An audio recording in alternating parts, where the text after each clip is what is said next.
Shalom teman-teman dimanapun berada. Pada kesempatan kali ini saya ingin berbagi cerita dan pengalaman saya.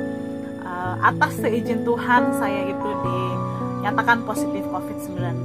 Jadi pada tanggal 6 Januari 2021 kemarin melalui tes antigen saya itu dinyatakan positif COVID-19.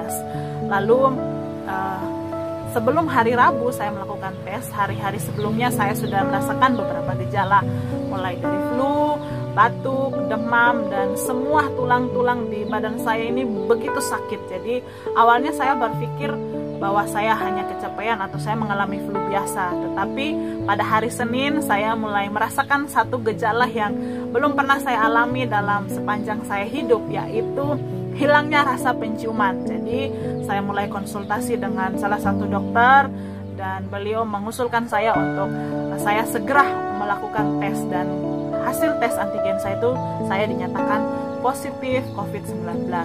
Langkah pertama yang saya lakukan ketika saya dinyatakan positif adalah saya menghubungi orang-orang yang kontak erat dengan saya, mulai dari gembala, pengerja di tempat saya melayani, keluarga saya, teman-teman, dan orang-orang yang saya temui mulai dari tanggal 28, 29, dan orang-orang yang kontak erat dengan saya. Untuk apa saya menghubungi mereka? Ya, untuk supaya mereka itu bisa melakukan tes yang sama dengan saya, dan mereka juga bisa menjaga kesehatan mereka karena mereka sudah kontak erat dengan saya. Dan saya berpikir saya melakukan ini untuk kebaikan bersama. Dan ketika hari itu, hari Rabu, saya mulai tinggal terpisah dengan mama saya karena saya harus melakukan tanggung jawab, yaitu saya isolasi mandiri. Dan puji Tuhan, hasil tes mama saya di hari Rabu, di hari yang sama, hasilnya adalah negatif.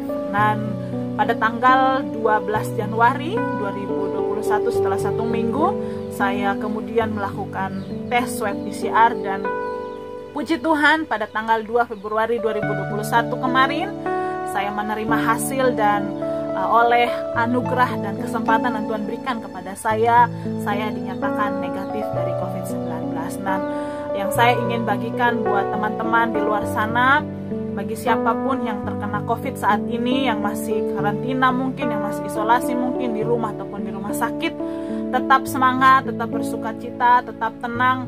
Tuhan pasti akan menyembuhkan. Minum obat, berolahraga, tetap bersukacita. Dan selama saya isolasi mandiri, yang saya lakukan adalah saya makan dengan porsi yang lebih banyak dari sebelumnya, minum vitamin, makan buah-buahan, makan sayuran, dan lebih banyak jam-jam saya beristirahat. Dan dari pengalaman saya ini, bukan saja kita harus siap fisik bagi teman-teman yang sudah positif COVID, tetapi juga mental kita tuh harus siap.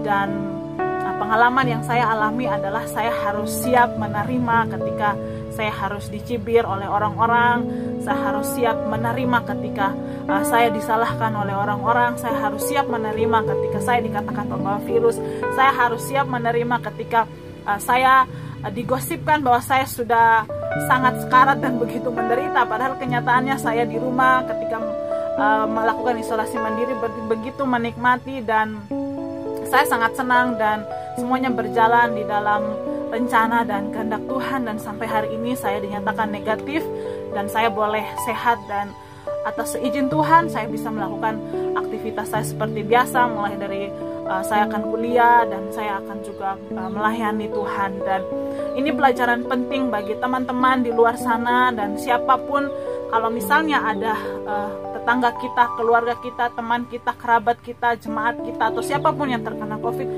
mohon jangan dijudge, jangan disalahkan, jangan digosipkan, jangan dicibir, tetapi marilah kita mendukung mereka, mendoakan mereka, memberikan support, memberikan mereka semangat, sehingga mereka juga bisa mengalami pemulihan itu dengan cepat dan juga dengan baik. Jadi bagi teman-teman juga atau masyarakat dimanapun berada, terus patuhi protokol kesehatan, jaga jarak, mencuci tangan, memakai masker.